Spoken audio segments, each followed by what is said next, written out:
Interesting. All right, 2 o'clock. Hi, everybody. It's so good to have you here. We want to welcome our AVP candidates today. We're glad that they were able to come join us on campus from out of state. We are really happy to hear from 2 candidates this afternoon. First, we will hear from Andrew Stone. Each candidate has prepared a 30-minute presentation, and we will have a 25-minute question and answer period afterward. We do have to keep up on time today. We do need to end very promptly. So whether it's you talking or Andrew talking, I'm just going to cut you off right when it's time. We do need to end on time, though, because we have just 10 minutes for transition. So we'll go till 10 till the hour, and then we'll be done at that point. Or actually 2:55. 2:55. As a seasoned enrollment management professional, Dr. Andrew Stone has over 15 years' experience in working in higher education, with over 10 years specifically leading enrollment management efforts at 2 dual mission institutions. Currently, Andrew serves as the Dean of Enrollment Development at Mesa Community College. At Mesa, he coordinates the work of several campus efforts to improve the student experience, resulting in increased access and success for students. In this role, he oversees admissions and records, financial aid and scholarships, strategic recruitment and enrollment, and testing. Prior to Mesa Community College, Dr. Stone spent 14 years here at Utah Valley University, working in student life and leadership, new student orientation, admissions, and enrollment management. As a collaborative leader, Andrew led efforts to support enrollment growth, simplify and streamline processes, and improve the onboarding experience for students coming to UVU. Andrew earned his bachelor's degree in psychology from Utah Valley University and a master's and PhD in educational leadership and policy from the University of Utah. With multiple awards and recognitions, including UVU's Board of Trustees Award of Excellence, UVU's Student Affairs Award of Excellence, Distinguished Employee Award, and Utah Valley Magazine's Top 40 Under 40, Andrew consistently demonstrates effective leadership as he prioritizes relationships and efficiency in helping projects and people succeed. Most importantly, Andrew and his wife Chelsea, former UVU soccer star, have 4 children who are being raised as proud Wolverines. Thank you, Dr. Stone, and we'll return it to you. Thanks, Eric. Yeah. How's everyone doing? This is kind of surreal to see you all, but I came back to return this to UVU, because this is UVU's. I found it in my bag when I got to Arizona. So I'll leave this, Eric, with you, and if you can get that to IT, or someone's looking for it, I'm sure. But now I have successfully returned everything that I need to.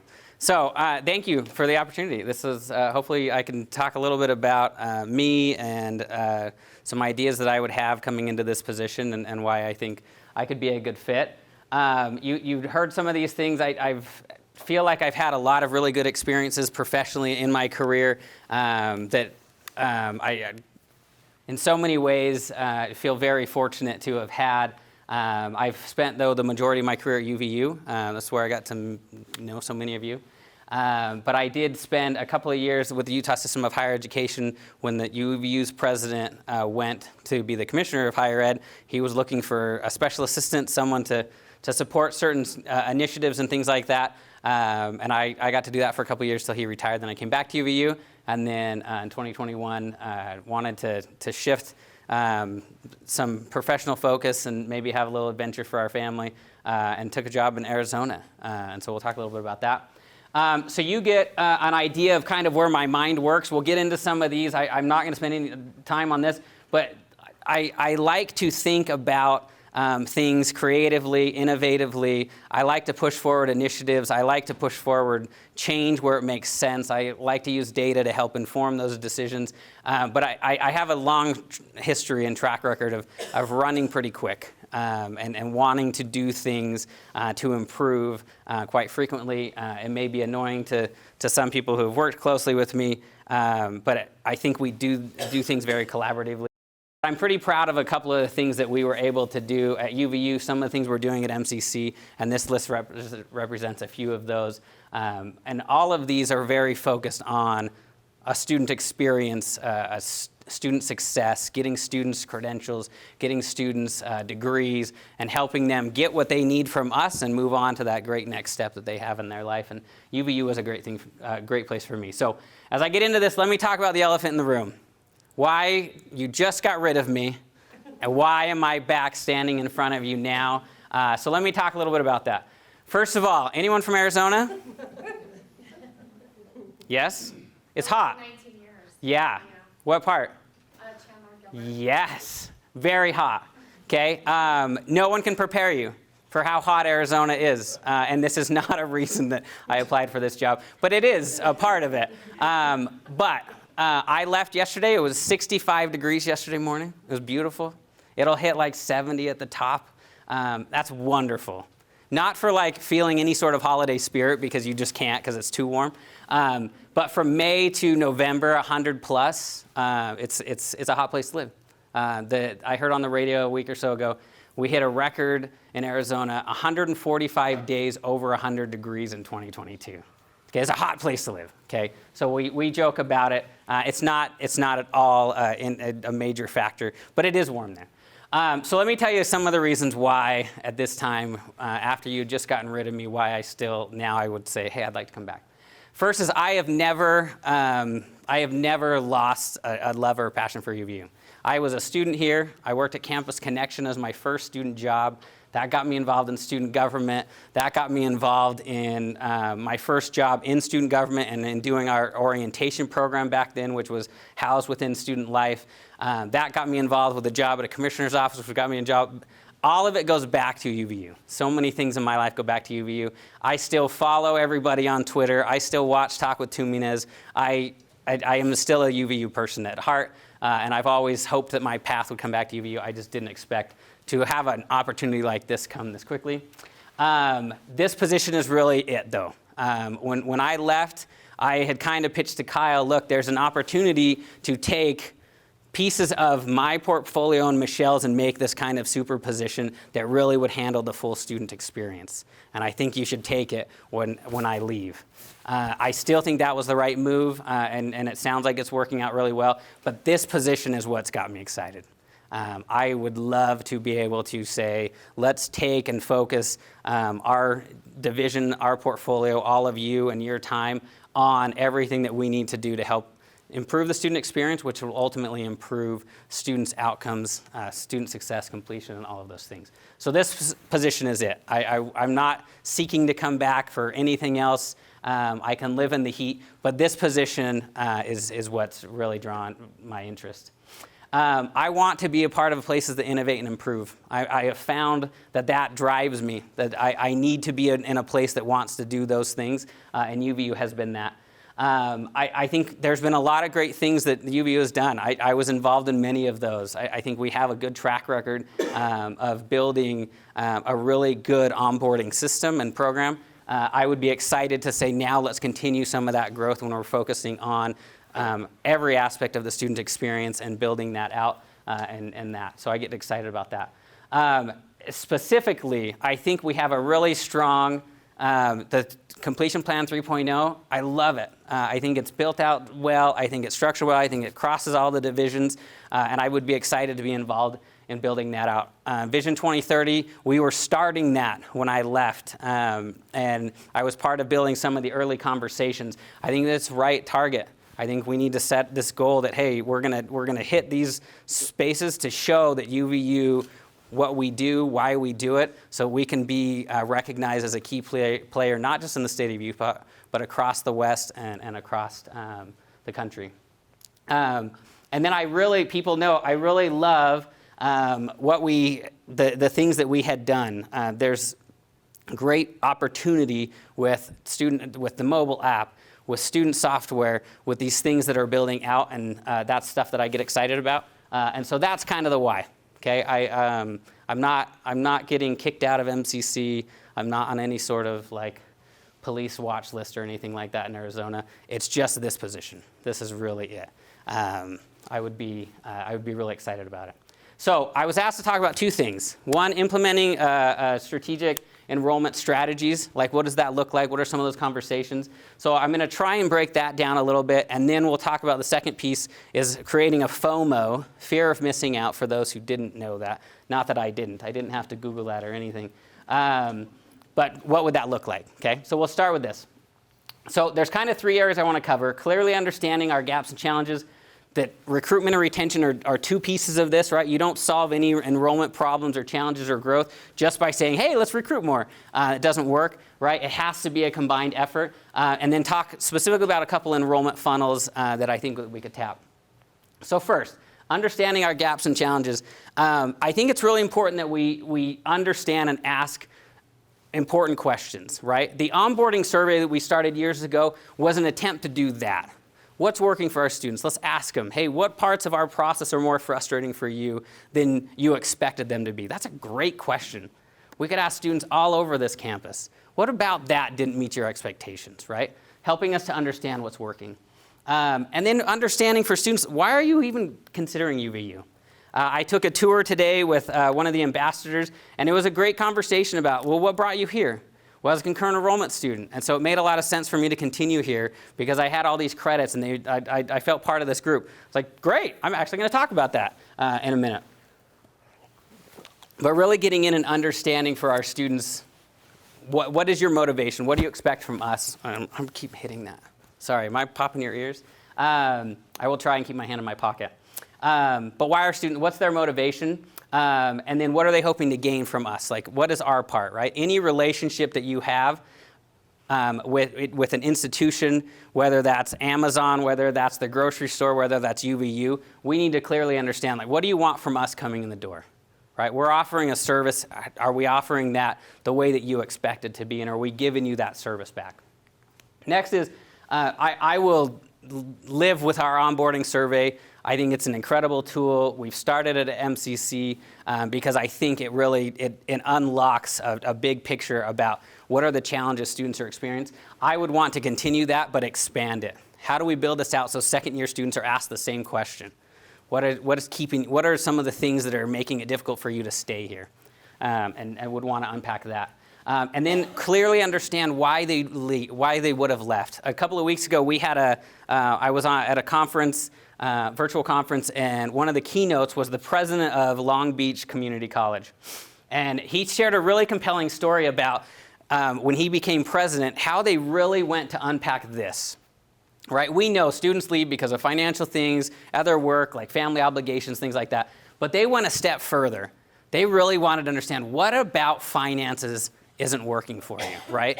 We typically get those survey results and we hand them, we go and I would take them and say, hey, John, look, top reason the students are having issues with financial aid. And we would have lots of conversations about, well, what does that really mean? Did they not know who to contact in financial aid? Did they not, had they maxed out their financial aid? Did they not meet SAP? There were so many things that doesn't truly give us a picture except to say, well, they need more money. Well, what does that actually mean? So this community college in Long Beach, they spent a whole year unpacking each of these pieces, getting with students, inviting them to campus to have conversations so they could truly understand, all right, it's not just that you didn't have access to financial aid, which is what you indicated, but it is that you didn't have these other resources so that you could qualify for financial aid, right? There may be some documentation or other thing that you couldn't get, so you couldn't apply, or you couldn't come in during the hours they were open to have that conversation. And he just talked about all the things they learned and then how they reworked their hours of operation, their location of offices, their access to technology and all those things so that they could truly address that. I think that becomes really important if we're talking about how do we create effective enrollment management strategies, is what are we truly building off of? And what is the current landscape and environment that our students are dealing with? Recruitment and retention. I've been doing this long enough, and it's really nice in the last several years at UVU and MCC, and I think around the country, that when we're talking about, hey, how do we increase enrollment, retention is building as one of the key factors, right? It truly used to be, well, admissions, what are you doing?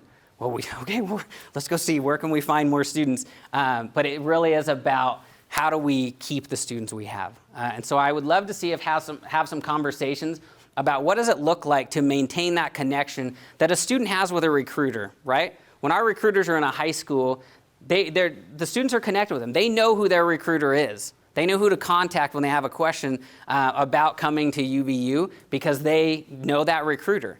Well, how do we create that same thing that lasts throughout the rest of the time without saying, hey, advising, you now have to carry that load too, right? I would love for us to unpack this a little bit, and that would be one of the first things I'd like to see is how do we maintain that same level of service for students throughout their experience?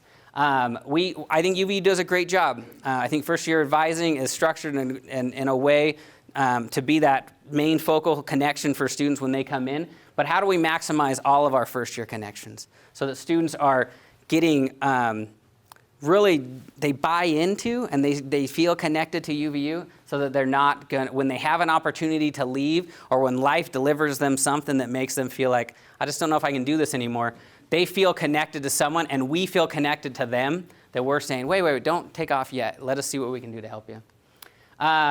We know this is a key proven indicator, but anytime you talk about this, you can feel the advisors in the room are like, are you serious? You want us to take on more? This wouldn't be that, right? We have to maximize, what does that connection look like? Because it doesn't have to be a face-to-face meeting. How do we use technology so that an advisor can send out a message to 500 students that feels like, hey, I'm just texting Eric to see how he's doing. And the student feels like, wow, they're so great. Can't believe that Elaine just reached out to me. She's so nice, always thinking about me. But in the back end, someone just went, send, right? And we're not trying to be fake with that. We're trying to make sure that we survive, but we still provide that because students want that. They want to know that we're thinking about them. They want to know that they know who to contact if they run into something. And advising becomes a really effective piece of that because that's who they have a consistent connection with. Student-centric course scheduling, UVU has been working on this. I was involved in this here. I'm involved with it at MCC. Everyone's trying to unpack this picture. How do we deliver for students before they get into register a proposed schedule? How do you do that in the first semester? Eric and I had those conversations many times while I was here, and have looked at other schools who do this, and it's a laborious process. There isn't really an easy way to do it, but we really have to keep our minds focused on that. We have to find a solution somewhere that will allow us to deliver for a student, hey, we think that you're going to need this, so let's deliver it to you. Auto awarding, I put this in quotes because it's not auto. It's a manual process, but this is where we really can make up a lot of ground. We're doing this at MCC now as well. Students need these like acknowledgments along their way of what I earned. Students who leave need to know that, hey, you left, but we still have this piece for you that we want to award for you. You've got the certificate. If you want to come back and keep working, we're happy to, but don't leave with 30 credits and just have some college no degree. Let's give you a certificate in what you've earned here. So I'd want to focus in those areas. Expand the funnels. I'm going to cruise through this because like most things, I talk too much. Multiple connections with high schools. I feel like we've got some good work here, but there's some intentionality that we can build out with our local school districts. Mesa Community College, we have incredible partnerships with our school districts. We meet at least every other month with our superintendent leaders and their senior leadership team. And that's something I think we can continue to build out with K-16 Alliance. Our concurrent enrollment yield, if Spencer was here, he and I have talked about this for years. This is an area where we can do a lot better. I think we get about 30% of our students who come here, and we can do more. Transfer agreements, MCC lives off of these with ASU, with University of Arizona and other schools, Grand Canyon, where our students know they're going to come from snow or slick and they're moving right in here. And I know David and academic affairs, we've talked about these for a while. We could land this really well. And that this is just another way to kind of find little pockets of enrollment that would help us to continue to grow and to keep the students that we have. Historically underrepresented populations. We live in a somewhat diverse area, and we don't have a really strong way to connect from the recruitment side. We have great community programs. We have great Within Tara's area, we have lots of people who are connecting with different individuals all around the community, but it's not tied to a recruitment. And it doesn't have to come in and be, hey, here's the admissions application, right? But it can be and should be to build something in the future. So if I'm visiting a junior high or we've got our prep kids here, what are we doing so that those prep kids in 4 years say, oh, I'm going to UVU because I had such a great experience there? What is UVU doing when athletics goes to a junior high? What are we doing to leave something so that that student in 3 or 4 years says, oh yeah, I'm going to UVU because I had that connection, right? Building all of those connections strategically would be a big part. Expand course delivery options. Every school is trying to figure this out right now. At MCC, we overcommitted in hybrid and undercommitted in just pure online, and now we're shifting. I'm sure UVU's in a similar boat, trying to find what is our new mix of in-person, online, hybrid, and those kinds of things. But that's an important way, especially as we go out to students who have some college no degree, to say, hey, come back and finish. You're really close. We could get you there. All right, creating a FOMO-worthy student experience. This, to me, just generates this idea of my brother he's a FOMO guy, and it's not that if we're doing a family gathering, he doesn't necessarily care what we're doing. He just wants the experience. He wants to be there. Doesn't matter. He just wants to be there, right? And that's what I imagine when I think about this. And as I get through each of these areas.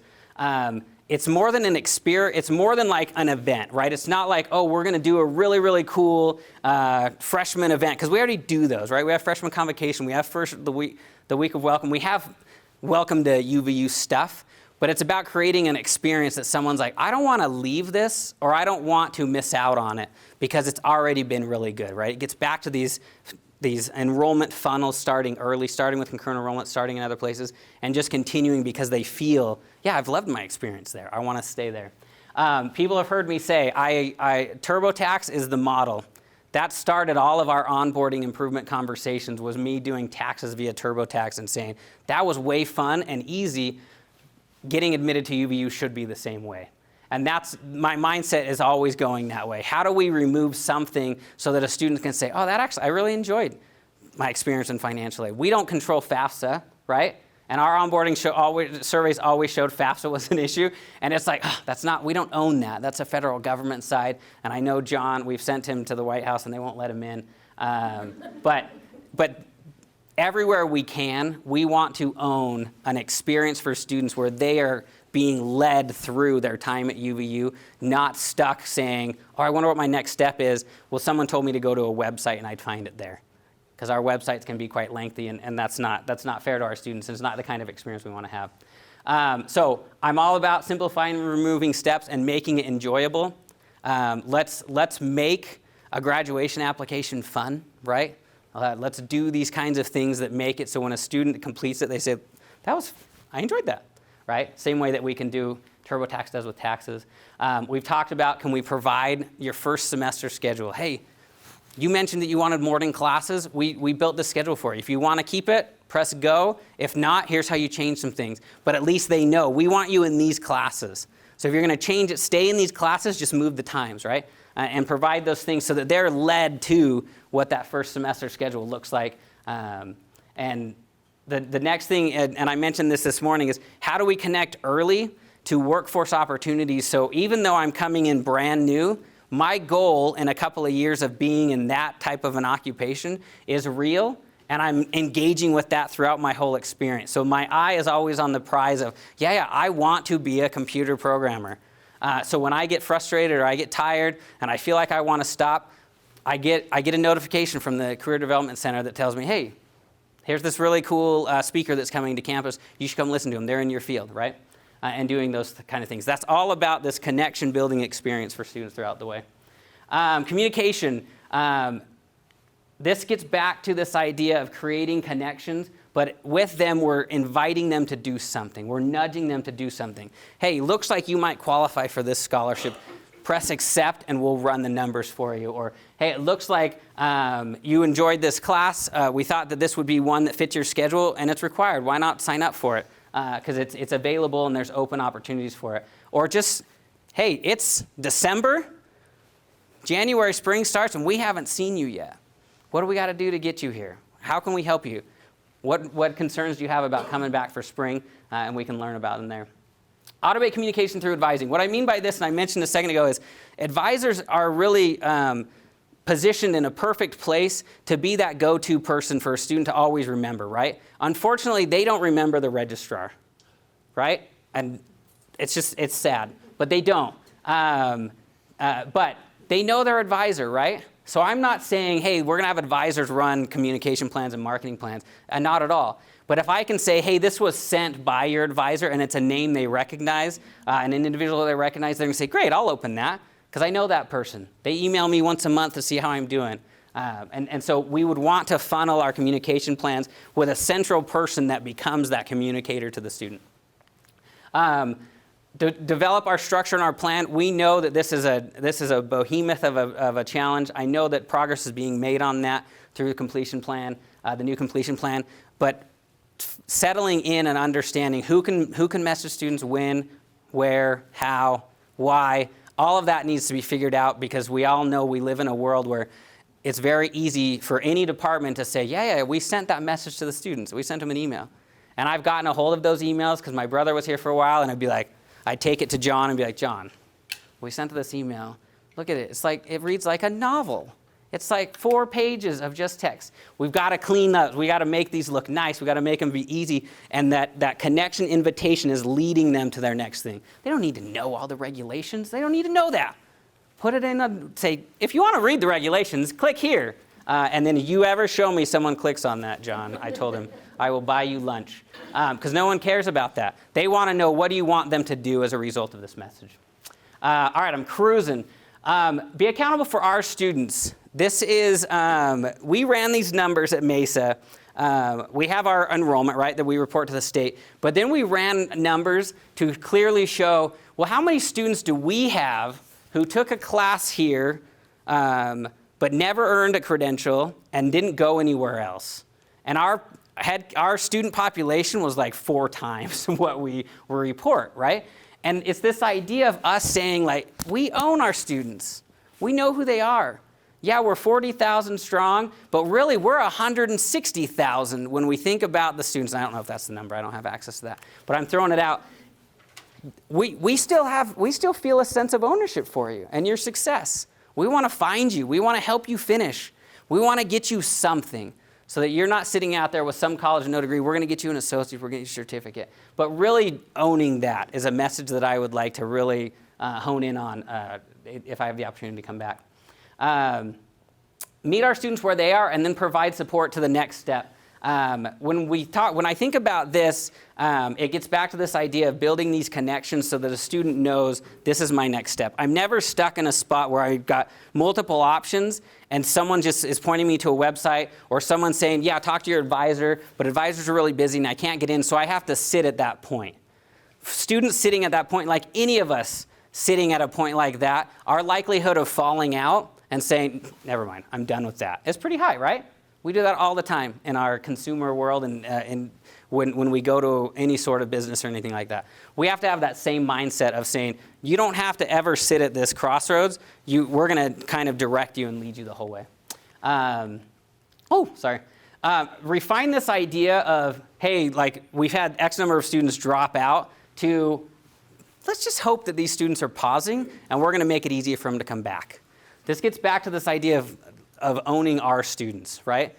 It's very challenging. This is not an easy thing. I wouldn't come in day one and say, cool, here's the solution for this. But where we've got it built into our systems, into our process, into our mindset, that if you leave without something, you're gonna know that we know that you left, right? And you're gonna know that we didn't want you to leave, and we wanna help you come back. You don't get to sit out there in Payson, Utah or something without knowing that someone at UV wants to meet with me to see if they can help me come back. They want to talk about my financial aid or whatever. And if they say, yeah, I left because I got this job opportunity for the next year, I can't fit school in. Great, can I call you in a year? Right? Same thing that we do on recruitment, we're doing on the other side too. So you don't get to just leave without us trying to say, wait, hang on. we want to try and get you back. And we know there's going to be some students who aren't going to be receptive to that. But when we've done these kinds of outreach campaigns before, we know there are some who are sitting at that crossroads who say, oh yeah, I just didn't know where to go next. So thanks for connecting that dot for me. Yeah, I'd be happy to come back. And so it will take a lot to build this out, but that's kind of the approach. Leaning into that, knowing that our students are the types of students that some of them, they're going to come and go because of just what life delivers them. These are just some of the key factors, the way that I kind of try and keep my focus. First of all, it's always on the student. If we have to own a little bit more processing on our end so we can take it off of the student, I'm going to always opt for that. If we can say, I know this is a little bit harder on our team, but the student has to do 4 less things or 4 fewer steps, let's take it on our team. And let's see if we can get resources for to support our team to be able to do that. Always looking to remove barriers, always looking to build connection points so that they know very clearly who to contact, when to contact, and we're delivering those next steps for them. I love data. Our data can tell us so many important things about what a student is experiencing in their process that we want to live in that. We want to be, we want our leadership team and all of our staff members to know where they can go and find data, and we want to get it into the hand of decision makers. We want our academic deans, we want our directors, we want people to have access to what they need so that they can be very clearly aware, not at a, hey, next week the semester starts, here's what the enrollment looks like, but where we've delivered it and we're giving constant pointers and updates. Connection to financial aid continues to be an issue because we know resources are the problem, but just because they say finance is the problem doesn't mean it's financial aid's the problem. It means somewhere in there, something happened with my finances that I can't come here. So how do we increase that? Automation wherever we can, anywhere we can, and UVU is so uniquely poised. After interacting with many colleges in the last year and a half, I've never seen an IT department yet who can spin out something as quick as, what was that, OIT? Is that their acronym? Anyways, the guys who sit downstairs in the cool office with the dim lights and AIS. As quickly as AIS can do things that help us to process things for students and do things for students really quickly and really effectively. And then maximize all software and technology. There's no reason that we should have to sit in our world this day and do some of the things manually that we were doing before. And we've made great strides in technology, but that's always changing. And we expect people as they go to conferences and as they're interacting with colleagues that they're getting new insight about what are the latest technologies that we can go out and for, in some cases, very reasonably priced, bring in something that makes our lives a lot easier and helps us to better serve students. And so we'll always be looking for that. This is the way this is the kind of the way my mind will tick off things as we work together and where my focus is. So that was the fastest 32 minutes of conversation, not even conversation, of presenting I've ever had. But I put my email down here. If you're like, I totally disagree with what you said, I did not like at all what you said, send me an email and let's talk about it. So I'd be happy to do that. Questions? Yeah, we have a few minutes and you'll have to repeat because you're available. I will repeat. Hotel 55.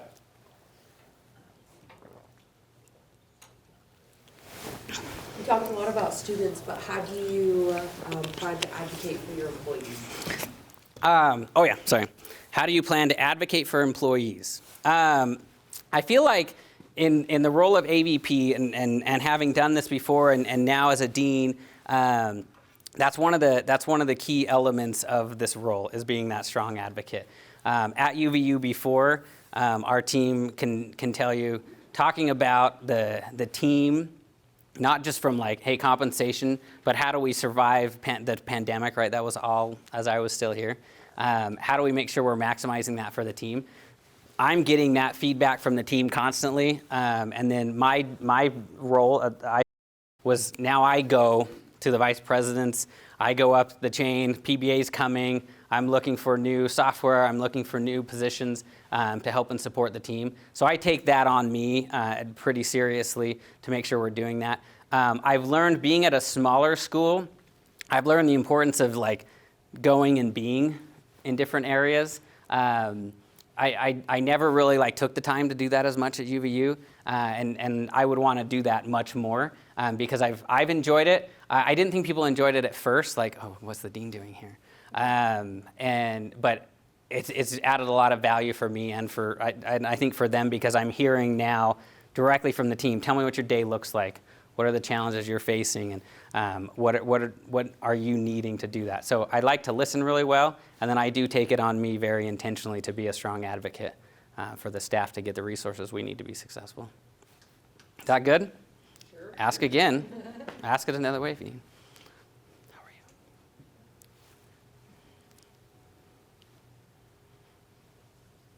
Cool. Just kidding. You want? What is something that, looking back at your time at UVU, Oh yeah. you would have done differently?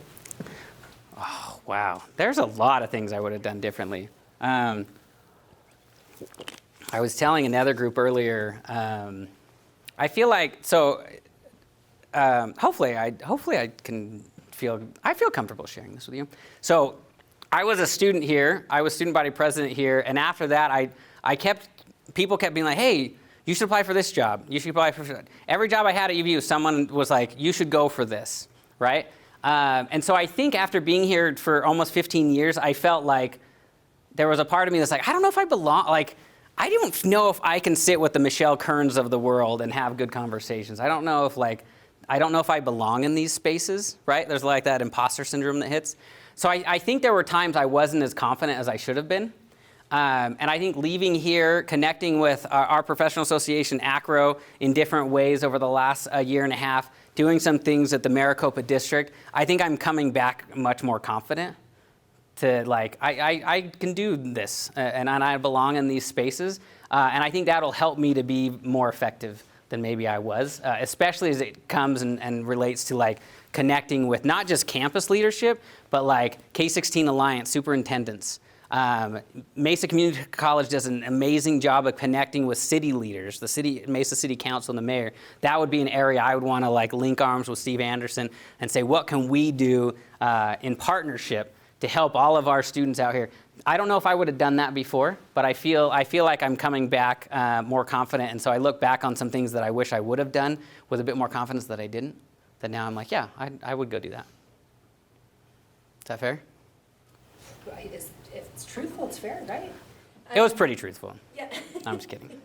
So another question that I have, you're coming into a team where everybody's responsible for the student experience, but if it's in your job title, what does that collaboration look like? Yeah, so I've thought about that. I think that I've always been someone who feels like, like retention is everyone's responsibility, okay? But it helps to know like, hey, but someone is like going to intentionally be thinking about this on a daily basis. So I view that as my role would be not to go in and say, hey, Alexis, let's talk student experience and student life because I don't like it. Let's change it, right? Everything your team does. All of this is all involved in the student experience. But when one person can say, hey, I'll wear that badge.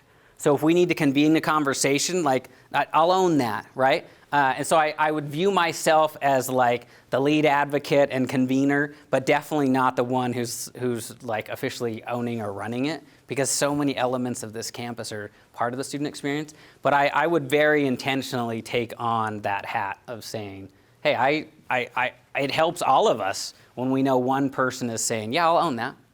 I'll take that. I won't always do everything with it. I won't always like tell you how to do it, but I will own that the buck can stop with me. If that makes sense. Such a quiet group. Okay, Andrew, how do you set and execute strategic vision? Wow, that's it. I thought it might be like about bears or something. We'll get to that one next. Okay. So I think, oh yeah, sorry. Did I repeat the last couple of questions? Tara asked good questions that I did not repeat. How do you set and execute strategic visions? I think one of the areas that this position's coming in some ways is pretty fortunate, is some of those things have been set, right? Vision 2030, there's an SEM plan, there's a completion plan. So it's like, all right, we've got these. I would take on the responsibility of now meeting with each of the directors to say, hey, how do our our strategic goals, they need to fit in this bucket. I've always felt like the president makes kind of the charge, and President Tuminez is very, I think does a really good job with the element of saying this is who we are and who we're going to become, and then we all build our plans under that. So once we have that established, now it would be up to us sitting in a room with each of the directors to say, we need to develop what your team's doing on a daily basis so it fits within these buckets. So that we don't have anyone over here who's doing really, really good things, but it's not tied to the direction and the vision that our president and the cabinet have set. So I would want that. We've got that established structure. I would want now to bring the team in to say, figure out where it fits in your buckets. Now go back with your teams. I found it pretty effective at MCC to actually be involved in those conversations with each of the directors and their teams, not to come in and direct and say, here's what you're going to do, but just to listen and be there as a sounding board. Because at this level, you see a different view than the other members of the team might see. And so being able to be in there. But once we have that set, I would want to set up so that when we're meeting one-on-ones, staff meetings, we've got some structure in what does that look like, what progress has been made, where we are biting off little pieces of this on a weekly basis, on a monthly basis. So over time, right, we can deliver. It always feels a little overwhelming when we talk strategic vision or when we have a new direction that comes to us that's go and deliver this. But I found if we can break this out into manageable buckets and keep our eye on that, then we can move forward over time in a really productive way. But I think, to that point, and just to add a little bit to that, I think this position, and an AVP level position, also plays an important role to be able to go back and push back a little bit where appropriate and where needed to say, hang on, you just gave a direction last week. Give us a little, we need to build this one first, right? And I need to take that, I would take that on to say, let us build this direction first. Let's get this one landed, and then we'll come back to, then we can take on that next one. But UVU is dynamic. It's always changing. So we'd have to always juggle that. Fair? Bears? No questions? If there's time. Okay, we'll get to those. Sounds like You got 9 minutes. got longer than that. Oh wait, we're going to 55, yeah. Yes. That last comment you made about needing to be able to push back briefly if initiatives are changing or being turned down all at the same time. How do you handle or approach that type of situation with directives being put onto your plate from above you? So it's definitely a balance, right? I have learned that you need to know when you've pushed so far that now you're burning your bridge with your supervisor, or with the president, or with cabinet, right? So I've done it myself, and I've watched other people do it where they're just like, no, we are not taking this on. I told my team we weren't going to do it, and if I have to go back and show them that I lost, I'm going to feel bad. We do have to be able to go back to the team and say, hey, this was not one we could forego. We have to figure out how to make this work. But I found success in being able to sit down and articulate, here's what you've asked us to do, here's the data that shows we're working on it, here's the deliverables, the things that we've already accomplished. We want to finish this one. Can you give us some more time so we can finish that? And sometimes it works and sometimes it doesn't. That higher ed is changing constantly. Even just post-pandemic, the competitive landscape of higher ed is even higher than it's ever been. There's no more respecter of service regions, right? Back in years ago, you would never put, they was just understood. In Utah, we never put billboards in someone else's service region. It was like, no, you wouldn't do that. And now it's like, absolutely, I'm going to do that because we're competitive. So as things come from president or from the vice president or from trustees or anybody else, it's usually responding to a shift in our state and our politics and our populations, legislation. And so sometimes we have to just say, great, we've got to figure out how to make this one work. And so there are those opportunities, but where possible, I do feel very comfortable just saying, hey, give us a little bit more time. And it works sometimes not.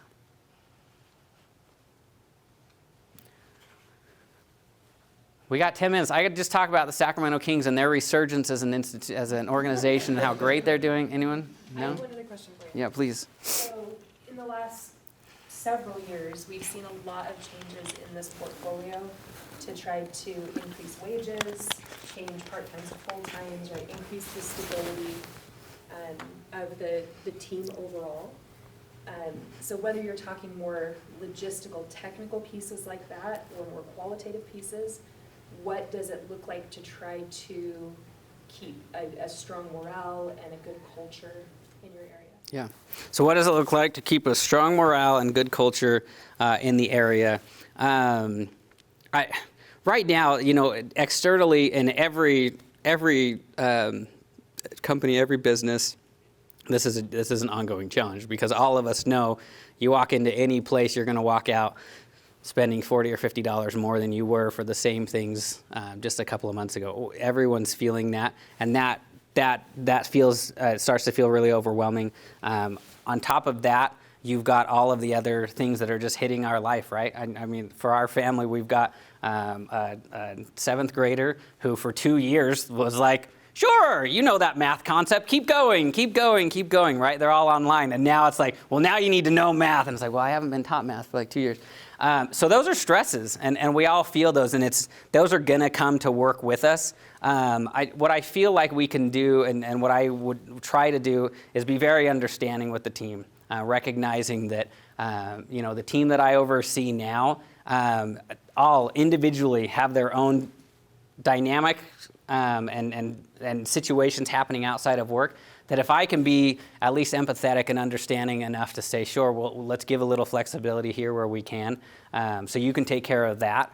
But with the expectation that they're going to come back and they're going to give me a little bit more, because we still can't stop, right? We still have to we still have to deliver on all of these things. But we do have to acknowledge that we're people, and people are having lots of things going on, that even though we're here at work, we're all carrying these things on our minds and on our shoulders that are heavy, and that are taking a lot of our focus. So as I can be more physically present, as I can be more available for listening, as I can be around watching people, I like to spend time at Mesa. I've spent time like with each of the areas and say I want to spend 3 hours with you. What does a day in the life of our front counter person look like, or our graduation techs? That helps me when someone is feeling like, hey, our morale is really low. I can be like, yeah, I've sat in your shoes it was just a couple hours, but I at least feel like I've connected with some of the stress you're carrying. So when this new directive comes down, you're going to feel that especially harder.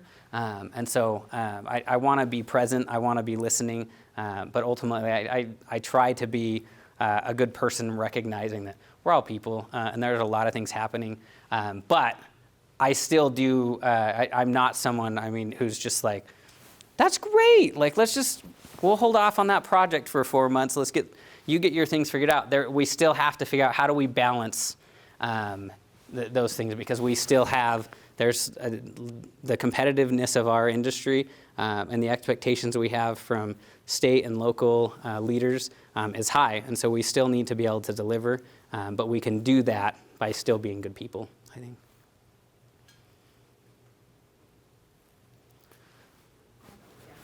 So kind of tied into that, Andrew, oftentimes leaders have to make decisions that are unpopular among their team, and has lots of potential negative impacts. So can you give us an example of a time when that happened in your case, and then how you worked with your team to navigate the fallout from that decision? Yeah, I don't know if some of you were here, but I don't know if you were directly affected. When we got rid of the one-stop, that wasn't super well received. But what we did, we looked at the data, we looked at what student needs were, we looked at the needs of the teams, and realized this was a model that had phased out at UVU. And it's phased out lots of places, but some schools are still committed to it, and it works really well for them. But we had kind of grown out of that. So closing one stop meeting with employees, getting a lot of feedback from people who had been here a while and had kind of built it, who felt like a really strong sense of ownership of it. Taking that day by day to say, look, like, go ahead, let's talk about it. But ultimately, like, the data is what it is. It's showing us something different. So we had a lot of conversations, lots of meetings. We sat, we listened, we gave people a chance to speak. And then we worked with the employees, because we didn't let anybody go, but we worked with the employees to find where's the best place where you could thrive in this new opportunity, and moved them to different areas, and we're able to address some needs there. But that was definitely, I wouldn't say it was, I guess, controversial campus-wide, but for that department, for certain people, it was definitely not well appreciated. Right now, we are working in MCC. Our graduation process needs a lot of improvement, and I've kind of mapped out what I would like to see, and the team is giving some feedback, and it's been a lot of that. It's been a lot of, Andrew, you're wrong, and I'm saying, but look, the data is not showing that. Or the experience we're hearing from students isn't showing that. So it's taken months and months and months and months, and we're right at the finish line finally. But it's been a lot of that. It's been a lot of pushback, discussion, and I feel like in those situations I do really well. I feel really confident to just have good conversation. Follow up on that. I wasn't here when that happened, well, in this department when that happened with One Stop. But I did hear that there was communication with higher ups, but the communication didn't go down to the employees directly affected. So I guess a follow-up question would be like, how do you plan to change that? Because the people who are the front line with the students were affected the most, but they were the last to know. So. Yeah, I think it's a really good question. I remember sitting for multiple conversations with all the frontline employees there. But yeah, when you say last to know, that absolutely is a reality of that situation, right? Anytime you're looking to make a significant shift or do something different, there has to be an element of confidentiality and just protecting what might be an initial thought, right? I see something in the data that says, hey, this looks interesting. I want to go down that path and I have these conversations. And so you start down that path. At that point, it would be inappropriate to be like, hey, everyone, I'm looking at this, right? Because all you're going to do is make people really uncomfortable. And so it's bringing people in at the right time. I would have to understand more about the specifics, about the timing of it. But I think it is important to bring people in when it's the right time to bring people in. Right? I want to be collaborative. I want people to have buy-in.